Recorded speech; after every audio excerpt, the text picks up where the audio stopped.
Baik, adik-adik sekalian, hari ini adalah Ibu akan menjelaskan tentang media penyuluhan. Dan ini merupakan serangkaian ya. Kalau misalnya kita ingin menjadi seorang fasilitator, kita harus perlu memahami bagaimana itu media penyuluhan sebenarnya. Jadi media penyuluhan ini adalah yang membantu nantinya materi kita untuk bisa tersampaikan kepada sasaran kita atau penerima manfaat kita. Nah, sehingga kita perlu mengetahui apa yang harus kita ketahui dalam media penyuluhan itu. Yang pertama adalah siapa sasaran kita ya. Jadi penerima manfaat kita itu siapa, kemudian apa yang harus diharapkan daripada penerima manfaat itu, kemudian di mana misalnya pelatihan atau yang akan kita adakan dan berapa lama, dan metode belajar apa yang digunakan, dan media penyuluhan apa yang kita gunakan, dan bagaimana kita bisa mengetahui misalnya efektivitas daripada pelatihan yang kita lakukan ya. Karena ini adalah supaya nantinya informasi yang kita sampaikan, materi penyuluhan kita sampaikan dengan dibantu dengan alat media ini, itu bisa tersampaikan oleh pada penerima manfaat kita. Nah, dalam media penyuluhan itu adalah beragam macamnya ya. Jadi ada media penyuluhan itu bentuknya ada yang bentuk sesungguhnya, misalnya dalam bentuk sampel ya, kita memperlihatkan supaya nantinya dia bisa mengetahui kayak seperti itu bentuknya, atau kita mengadakan suatu model. Kemudian ada yang tercetak, ada yang audio, ya ada juga bentuk audiovisual. Nah, yang tercetak seperti apa? Misalnya gambar ya, ada sketch foto ya, udah ada bentuk poster, kemudian ada diagram ya, ada brosur atau majalah atau buku. Nah, itu yang media untuk tercetak yang nantinya bisa membantu misalnya tersampaikan daripada informasi itu. Kemudian kalau misalnya media itu dalam bentuk audio, misalnya kita menggunakan pakai CD ya, pakai pakai DVD, MP3 ya, kemudian audiovisual ya, misalnya pakai slide film ya, pakai video, pakai televisi ya, itu semua. Jadi media penyuluhan pertanyaan itu banyak macamnya.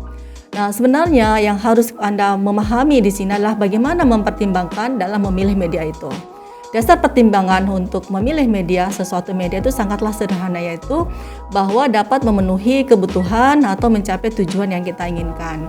Nah, faktor yang perlu kita pertimbangkan dalam pemilihan media ini adalah yang pertama, tujuan perubahan yang kita capai oleh sasaran kita. Sebenarnya apa toh yang kita harapkan daripada perubahan apa yang akan kita harapkan dari sasaran kita dalam ini penerima manfaat kita. Apakah misalnya pengetahuannya, keterampilannya, atau misalnya psikomotoriknya ya, atau afektifnya. Nah, kemudian sasaran kita itu siapa? Karakteristik sasaran kita itu bagaimana? Strategi komunikasi yang kita gunakan itu bagaimana? Kemudian isi pesan itu bagaimana? Dan jangan lupa tuh biaya dan karakteristik wilayah. Nah, itulah untuk dasar untuk pertimbangan memilih media. Nah, penggunaan jenis media juga ini berdasarkan kepada kelompok sasaran. Karena yang tadi Ibu sudah jelaskan bahwa yang pertama kita harus mengetahui dalam pemilihan media itu siapa sasaran kita. Ya, bagaimana bentuk kelompok-kelompok itu. Apa kalau misalnya dia bentuk massal, bentuk kelompok, bentuk individu, maka media yang kita gunakan juga harus disesuaikan. Misalnya bentuk poster. Bentuk poster itu nanti sasarannya siapa? Kalau bentuk poster ya, karena bisa dilihat orang banyak, itu akan mudah ya. Kemudian lebih efisien, itu bentuknya secara massal. Nah, jadi tidak cocok kalau misalnya poster hanya dalam bentuk individu, tapi makanya dalam membentuk misalnya media kita harus lihat ke kelompok-kelompok sasaran kita. Apakah dia massal, apakah dia kelompok atau individu. Misalnya ingin film layar lebar ya, cocoknya pasti juga adalah massal ya. Kemudian misalnya pakai papan flannel.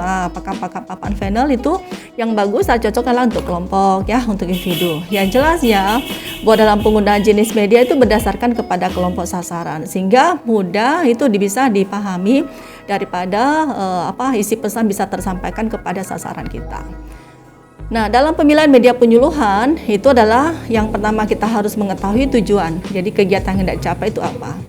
Jadi tahap adopsi yang sasaran kita seperti apa. Karena tahapan adopsi misalnya hanya untuk bisa sampai penyadaran, ya media apa yang kita gunakan. Sampai misalnya dia interest, sampai dia berminat, sampai dia mengadopsi, itu media apa yang akan kita lakukan. Makanya dikatakan bahwa di sini perlu kita mengetahui bahwa tahapan adopsi sasaran kita sudah sampai di mana. Kemudian jangkauan medianya, jadi karakteristiknya dan pertimbangan dana ya. Jadi ini penting sekali karena sebaik apapun media kalau misalnya tidak mempertimbangkan secara ekonomi itu juga perlu kita perhatikan ya. Kemudian pemilihan media secara terpadu. Nah, prosedur dalam pemilihan media, maka yang pertama adalah perlu menetapkan pesan teknologi itu sesuai kebutuhan. Jadi yang pertama kita harus mengetahui pesan yang akan kita sampaikan kepada itu berdasarkan kepada kebutuhan daripada karakteristik penerima manfaat kita. Kemudian rumuskan tujuan yang hendak dicapai, kemudian pemilihan media yang tersedia, perhitungan biaya, dan tetapkan media sesuai dengan metode penyuluhan. Ya, saya rasa itu ya yang Ibu sampaikan untuk materi untuk media penyuluhan pertanian. Terima kasih.